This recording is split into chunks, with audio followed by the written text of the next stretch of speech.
Matt Damon's in hot water after going viral for some comments he made during a newspaper interview in which he told the story of how one of the main reasons he stopped using the F-word homophobic slur was because of his little daughter and an interaction they had a couple months ago. Welcome to 2021, where you can get canceled for not saying the F-word.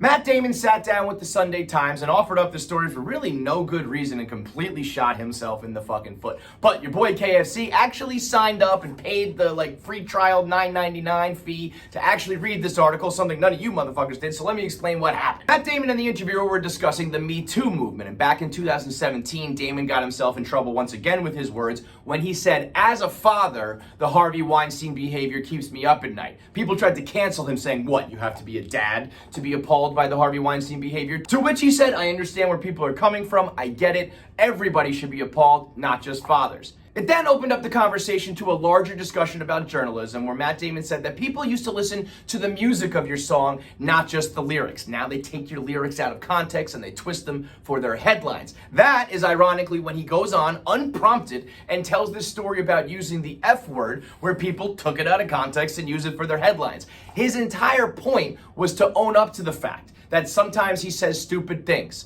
and that he's not afraid to admit to that and change, which is a good thing. So as the story goes, Matt Damon said he was at the dinner table and dropped the F-word slur. His daughter got offended, to which Matt Damon defended himself by saying, "Come on, it was a joke. It was in the script of my movie Stuck on Me from 2003. The most atrocious and repulsive behavior in this entire story is that Matt Damon's still running around quoting "Stuck on Me," which I also looked up, by the way, reading the script because I'd never seen the movie. The only time the F-word is used in Stuck on Me is during a scene where someone's singing karaoke and someone in the crowd yells, "You F-word!" So it's not exactly like a brilliant joke that really needs to be repeated, but nonetheless, Matt Damon dropped it at the table. His daughter ran off to her room. She wrote out a long, beautiful treatise, as Matt Damon said. She presented it to her father. He read it and said, "That's it, baby. I will never use the F-word ever again." Heartwarming story to some, complete ignorant monster to others.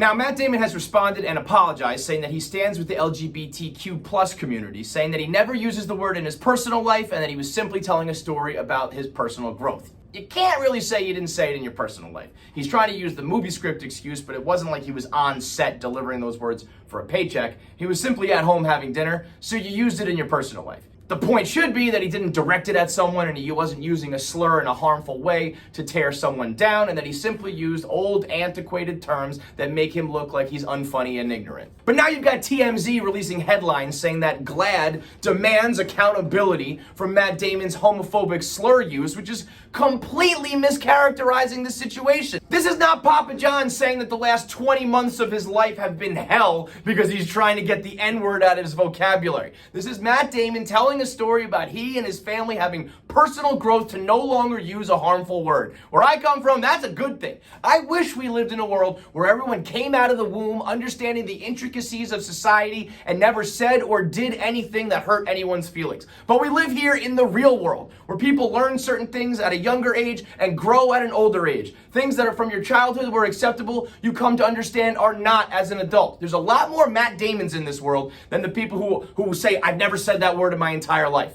There's a lot more people who can relate to Matt Damon's story and say, "You know what? When I say that word, my kids do get uncomfortable, so maybe I should stop too." I think a story like this, being open like this, not being afraid to talk about your shortcomings and not being afraid to say, "Here's something I used to do that's pretty shitty, but I learned to stop," that's much more relatable, much more effective, and probably better for the cause. Is it a great look that it sounds like Matt Damon was using that word up until a couple months ago? No, it is not. Is it rather stunning that he needed a small child to be the deciding factor in why he doesn't use that word anymore? No, it's not. But that was the point of the article, that he's not afraid to admit those things, that he's a flawed person that's willing to change.